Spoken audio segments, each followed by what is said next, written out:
Shalom, brothers and sisters. Welcome to God's Gym Daily Devotions, day 374. You all know what to do. Let us open our time in prayer. Heavenly Father, remind us the reason for this season, Lord. Lord, how does grace reach down this far? That you would leave heaven for us. Heavenly Father, we thank you for our dear Savior's birth, without whom we would not be able to triumph against the snake. Heavenly Father, today, remind us what that really means. And Lord, thank you also because the passage you've given today reminds us that we do need to spend some time away from earthly things and just be thankful and appreciate what you've done for us. Lord, you are the only one who can teach the passage without misinterpretation, so I pray, please be with us. In Jesus' name we pray, Amen. Today's devotion is entitled Jesus Under My Tree. Now, traditionally, we put Christmas gifts under the tree, right? But what about the greatest gift that is constantly under your tree? In fact, Jesus is so great a gift that he basically is the origin of a Christmas tree. Think about it. Wouldn't the first Christmas tree be the cross? Think about it, right? I mean, the greatest, most beautiful Christmas tree is the cross, tattered and torn with bloody nails on it. I mean, the reason we put a star on top of the tree in the first place is to signify Jesus' birth. So he's been there way before the Christmas tree ever was. And he's the gift that we have always had since. The problem is, this age has become materialistic. We forget the greatest gift. So today, God would like to remind us.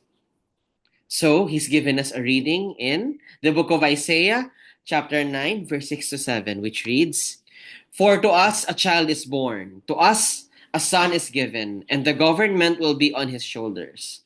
And he will be called Wonderful Counselor, Mighty God, Everlasting Father, Prince of Peace. Of the greatness of his government and peace there will be no end. He will reign on David's throne and over his kingdom, establishing it and upholding it with justice and righteousness from that time on and forever. The zeal of the Lord Almighty will accomplish this." So, for the next 2 days, there will be no Devo video. So, I would like us to pause and reflect this Christmas. In fact, I pray that we all find the time to do this.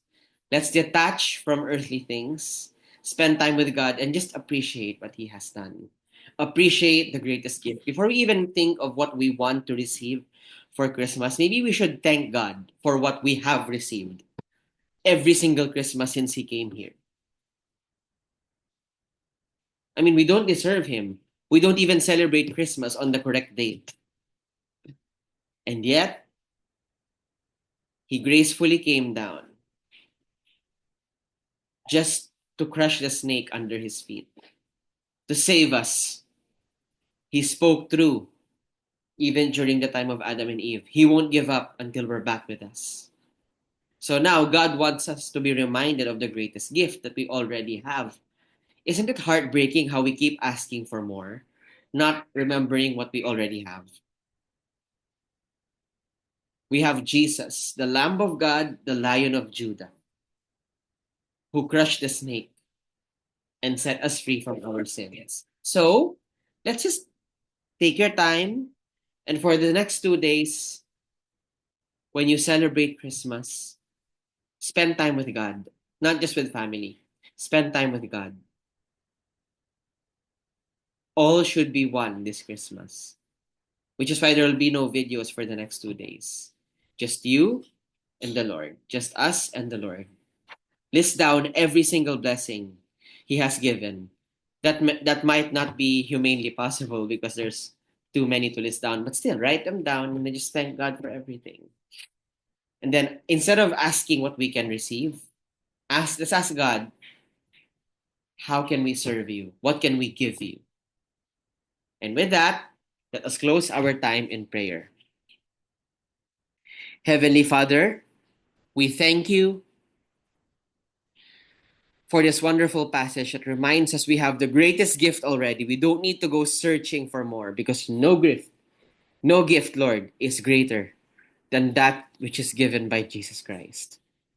Heavenly Father, we ask that you be with us this Christmas. We would like to spend time with you, Lord, and thank you for the many blessings you have given us, including but not limited to your sacrifice on the cross. Heavenly Father, I thank you for my heart that still beats, for the breath that I'm still drawing. And Lord, we also thank you because we have hope even though some of our loved ones have passed. We know that they're with you. They're celebrating this season right beside the reason. Heavenly Father, how wonderful it is to be loved by you. And that is the true meaning of Christmas. Not Christmas lights, not whatever food we're eating. You, Jesus, under my tree. We love you, Lord. In Jesus' name we pray. Amen. That will be all. God bless and keep you. Shalom, shalom, brothers and sisters. Shalom, shalom.